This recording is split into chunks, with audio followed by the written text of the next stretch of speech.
E anche l'ultimo ospite di questa mattina particolarmente intensa, perché Lissander Brasca è al telefono con me. Buongiorno! Buongiorno, ciao a tutti. Tutto a Ciao a posto? tutti, tutto a posto, sento entrare la voce, ecco. Allora, io ho in questo momento tra le mani il tuo ultimo album, ovvero Sot la Sender, ok? Perfetto. Con questo elefante con l'orecchio rosso, insomma un album molto particolare anche dal punto di vista grafico. Volevo farti i complimenti perché il libretto interno è veramente molto molto carino. Chi è il pazzo drogato che l'ha illustrato? Il sottoscritto, diciamo, le idee fuori di testa arrivano soprattutto dal sottoscritto. Complimenti. La follia che mette nelle canzoni la mette anche nella grafica. Mi Poi piace. mi sono fatto aiutare da un grafico, perché io non sono grafico, però le idee sono soprattutto mie. Ecco, sicuramente la cosa più interessante per quanto riguarda il tuo CD, il tuo modo di fare musica, è questa lingua che tu in qualche modo ti sei inventato, perché non è un dialetto vero e proprio, ma una sorta di esperanto dialettale, no? Sì, è una koiné, cioè è un insieme di varie caratteristiche linguistiche dei vari dialetti della lingua lombarda, no? Che è uniforme per tanti aspetti, ma poi come tutte le lingue naturali si diversificano tra dialetti e dialetti.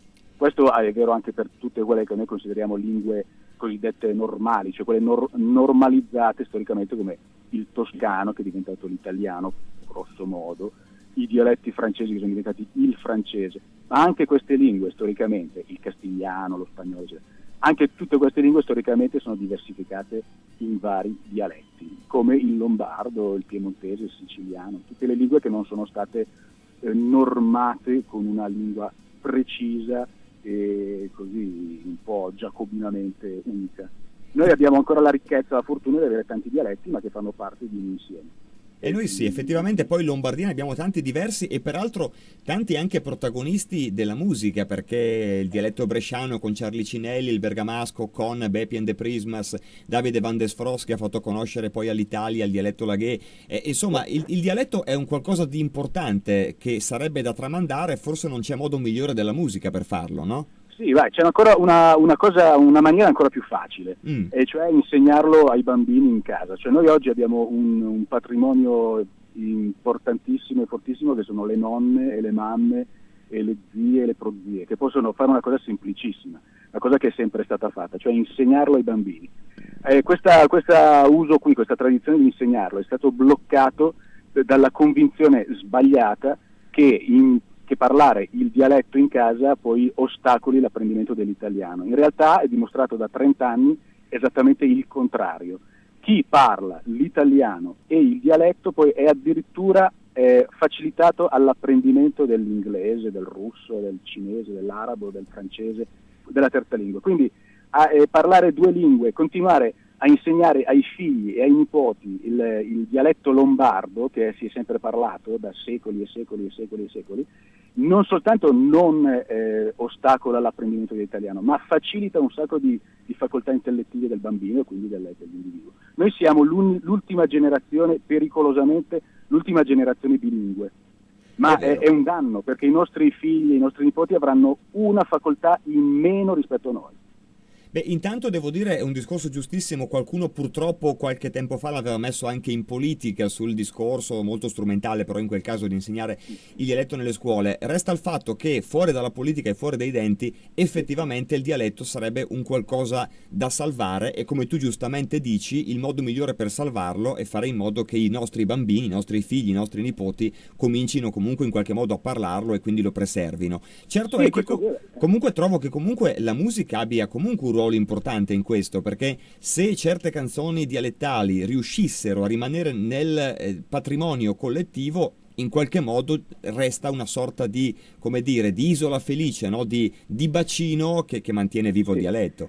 Sì, diciamo che le canzoni, la produzione artistica nelle lingue locali o nei dialetti, che per certi aspetti è una parola non sbagliata, cioè nelle varietà delle lingue locali, è sicuramente una cosa che dà prestigio alla lingua, per cui è una cosa che avvicina anche i giovani e attira, no? Però ti dico con chiarezza che se si rimane a quella fase lì, vabbè, c'è un'ultima generazione che capisce le canzoni di quelli come me che cantano nel proprio dialetto, nella propria varietà della lingua regionale, però diciamo la generazione dopo dei nostri nipoti e pronipoti non capiranno più queste canzoni e le leggeranno un po' come noi leggiamo il latino, per cui se vogliamo che continui bisogna continuare, bisogna insegnarlo anche a casa ai figli e ai nipoti, che è una cosa che ripeto dà vantaggi mentali al bambino. Perfetto, quindi noi l'appello di Lissandra Brasca lo raccogliamo, peraltro io lo sottoscrivo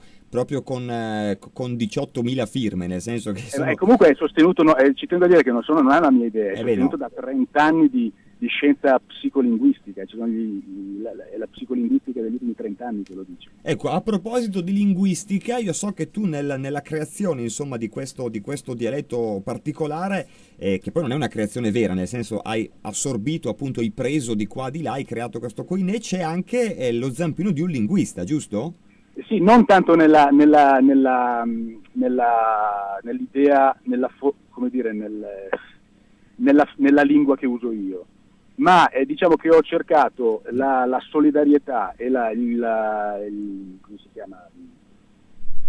La consulenza, la legittimazione quasi di un linguista professionista, di uno psicolinguista, per l'ortografia che io uso. Io nel libretto uso un'ortografia che ho elaborato io ho alle spalle degli studi di linguistica, per cui mi sono divertito a fare delle cose che ho anche studiato, insomma. E ho fatto questa ortografia che serve a rappresentare in maniera parzialmente unitaria tutti i dialetti del lombardo, e questo serve tantissimo, non soltanto secondo me, ma sempre secondo i linguisti di mestiere, per rendere socialmente più funzionale ogni dialetto. Se io rappresento in una maniera parzialmente unitaria, diciamo così, tutti i dialetti del lombardo, alla fine la gente è facilitata ed è agevolata e spinta a usarlo e pensarlo, perché se scrive un testo, questo testo viene capito da tantissime persone, non soltanto da quelli del suo paese, della sua famiglia, e questo rende i dialetti più funzionali dal punto di vista sociale, e questa è un'altra cosa importantissima per recuperare, per rivitalizzare i nostri dialetti. E questo linguista, che è Marco Tamburelli dell'Università di Bangor, è un esperto di psicolinguistica e di linguismo infantile, e mi ha dato, diciamo, dei consigli, tra l'altro confermando sempre le mie scelte, per cui mi posso vantare anche di questo, volentieri, sul fatto che sugli aspetti psicolinguistici, ecco, di questa coinea ortografica. E quindi diciamo, è una persona che spero che dia valore anche a questa iniziativa. Beh, devo dire, Lissandra Brasca, personaggio sicuramente molto interessante da scoprire meglio. Poi tra l'altro vedo che nel tuo libretto le canzoni vengono tradotte in 3 lingue diverse, cioè c'è la versione dialettale, c'è quella italiana e poi c'è un'altra lingua che è sempre diversa. Anche questa è una scelta di che tipo? Dunque, le lingue che noi oggi consideriamo erroneamente le uniche lingue che si contrappongono ai dialetti, questa qui è un'idea che c'è soltanto in Italia. In realtà tutte le lingue tipo il lombardo, il piemontese, che poi fanno parte di un continuum linguistico, tra l'altro il sardo, il siciliano, il napoletano, il provenzale, il galiziano, eccetera, sono tutti lingue diverse che hanno la stessa dignità linguistica e biologica e mentale del toscano, del francese di Parigi, del castigliano della Spagna, di tutte le lingue ufficiali. Quelle sono lingue ufficiali di alcuni stati, ma non c'è nessun motivo naturale per dire che altre lingue non possano diventare ufficiali o comunque avere la stessa dignità sociale e funzionale. E quindi ho voluto omaggiare tutte le altre lingue che, come il lombardo, non hanno un riconoscimento ufficiale, ma che sono lingue esattamente come l'italiano, e il francese, l'inglese, eccetera. E quindi ci sono delle traduzioni, ce n'è una in aragonese, una in catalano, una in basso tedesco, che è una lingua diversa dal tedesco ufficiale, una in gallese, che è una lingua che si parla nel Galles, e altre in sardo, in lucano. Ecco, il lucano non lo cita nessuno, ma fa parte del gruppo grosso modo della lingua napoletana. Comunque quella varietà lì ha tutte le dignità linguistiche di qualsiasi altra lingua. D'altra parte, cosa vuoi di più dalla vita, giusto? Il lucano. Allora, la battuta me l'hai proprio tirata fuori. Bravo. A forza. Hai alzato un po' il Lodi. No, non lo so. Comunque sia, adesso volevo, prima di salutarci, abbiamo ancora pochissimi minuti, dare la possibilità anche agli ascoltatori di conoscerti meglio, magari attraverso la tua presenza su internet, e quindi se mi vuoi segnalare qualche sito dove possiamo venire a trovarti, non solo, ma anche dove scoprire un po' queste curiosità sul Koinè, sulle tue scelte musicali e linguistiche. Sì, allora io ho il sito MySpace, che è www.myspace.com/Lissander Brasca. Lissander Brasca è scritto con 2 S. Ok. Si pronuncia con una Lissander, ma si scrive con 2. Ne approfittavo per dirti che io il 17, tu prima hai citato il Bepi, io sarò ospite al concerto del Bepi a Bresso il 17 settembre.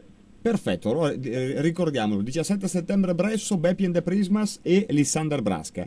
Sì, canterò, non so cosa, canterò un brano, 2, 3, non so, vediamo col Bepi cosa mi dice. Perfetto, per me è stato un piacere carissimo parlare con te, ma naturalmente mi auguro che ci possa essere più avanti, insomma, una chiacchierata qui in studio vis-à-vis che sarà sicuramente più interessante. Perfetto, ti ringrazio, quindi se volete approfondire un po' la cosa io vengo volentieri. Assolutamente sì, intanto ti saluto e ti abbraccio e ti auguro un buon weekend.